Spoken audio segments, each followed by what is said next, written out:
Hi guys, इस video में हम कंटिन्यू करेंगे क्लास 11 का chapter 7 of biology, structural organisation in animals और एनिमल टिश्यूज। पिछले वीडियो में हम लोगों ने सिंपल एपिथेलियम को कंप्लीट कर लिया था। आज हम पढ़ेंगे कंपाउंड एपिथेलियम। तो कंपाउंड एपिथेलियम क्या होते हैं? More than one layer of cell से बने हुए होते हैं और इनका लिमिटेड रोल होता है सेक्रेशन और अब्जॉर्प्शन में। ठीक है, उसके बाद ये कहाँ पर होते हैं? ड्राई सरफेस ऑफ स्किन में होते हैं, बकल कैविटी के मॉइस्ट स्पेस में होते हैं, moist surface of buccal cavity and pharynx. उसके बाद inner lining of ducts of salivary gland में होते हैं एंड ऑफ पैनक्रियाटिक डक्ट्स में होते हैं। ठीक है, समझ में आ गई बात? चलिए नोट डाउन कर लेते हैं। composed of more than one layer of cells, कुछ इस टाइप से। जैसे आपका एपिथेलियम था सिंपल में तो सिर्फ ऐसे रहता था। ठीक है, ऐसे रहता था, लेकिन यही कंपाउंड हो गया आपका, तो कंपाउंड में आपका हो जाएगा इस टाइप से, मोर देन वन लेयर। ठीक है,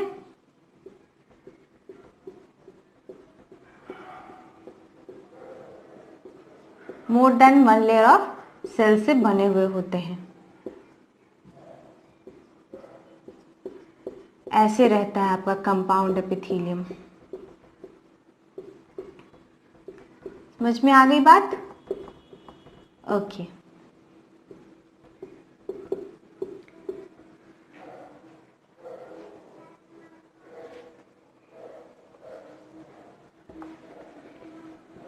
चलिए, अब है कि they have limited role in secretion and absorption.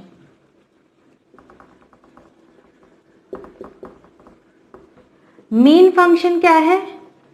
Main function is to provide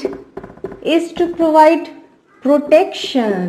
ठीक है, प्रोटेक्शन का काम होता है इनका main, against chemical and mechanical stresses।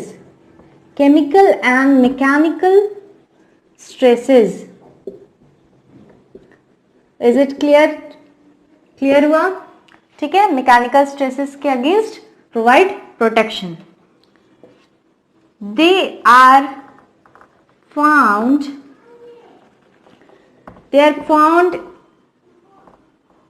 On the dry surface of skin,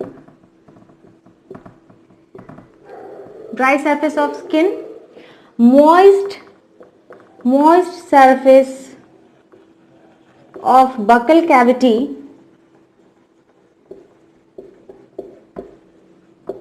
pharynx, inner lining of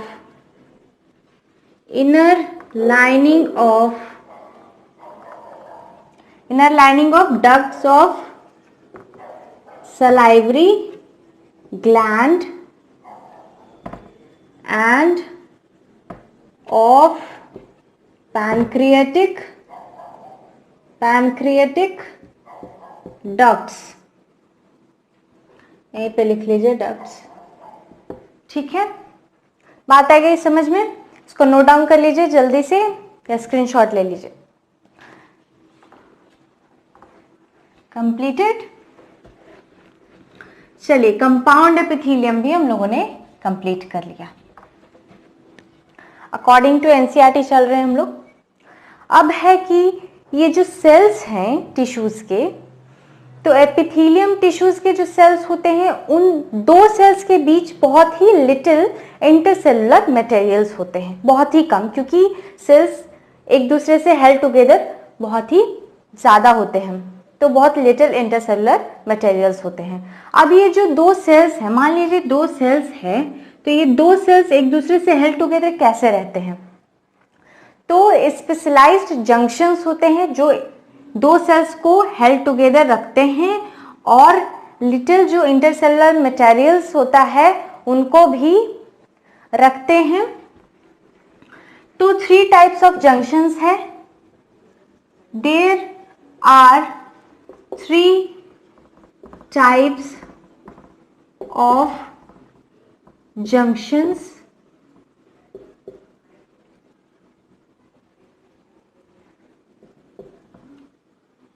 पहला है आपका टाइट जंक्शन। टाइट जंक्शन, अब ये क्या करता है? Stop substances, helps to stop substances, helps to stop substances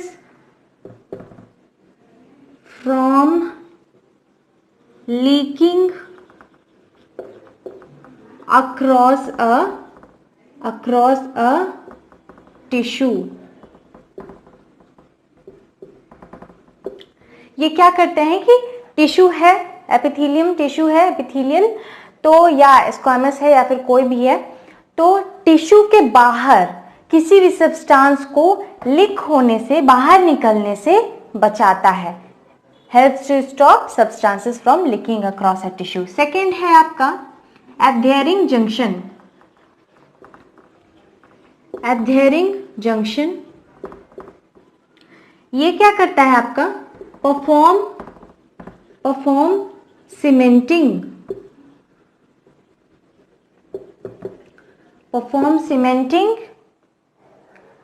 to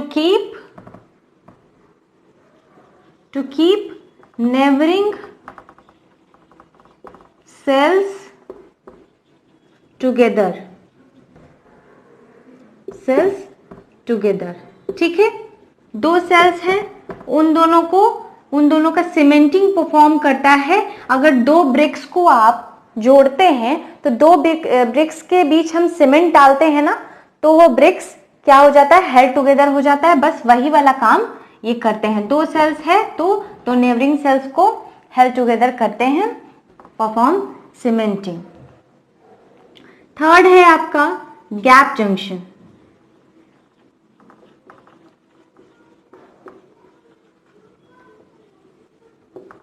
अब gap junctions क्या करते हैं? दे facilitate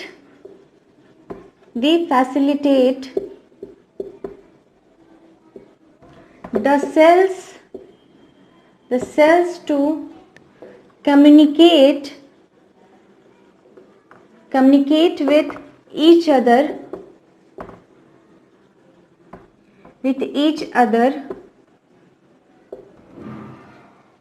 by connecting the cytoplasm of adjoining cells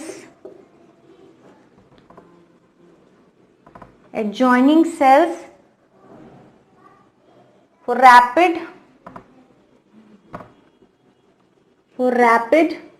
transfer of ions, small molecules and sometimes big molecules। ठीक है, ये क्या करते हैं कि सेल्स को एक दूसरे से कम्युनिकेट कराने का काम करते हैं। और कम्युनिकेट कैसे होता है? दोनों का साइटोप्लाज्म को कनेक्ट करवा के, ठीक है, वैसे ही कम्युनिकेट करवाते हैं एडजॉइनिंग सेल्स को। और ये रैपिड ट्रांसफर भी कराते हैं, रैपिड यानी एकदम तेजी से ट्रांसफर कराते हैं आयंस को भी, स्मॉल मॉलिक्यूल्स को भी और कभी कभी बड़े मॉलिक्यूल्स को भी। ठीक है, ये था आपका जंक्शंस। तो इस वीडियो के लिए इतना ही। नेक्स्ट वीडियो में हम कनेक्टिव टिश्यू को पढ़ेंगे। तब तक के लिए इतना रिवाइज करके रखिएगा और अच्छे से पढ़ाई करिए।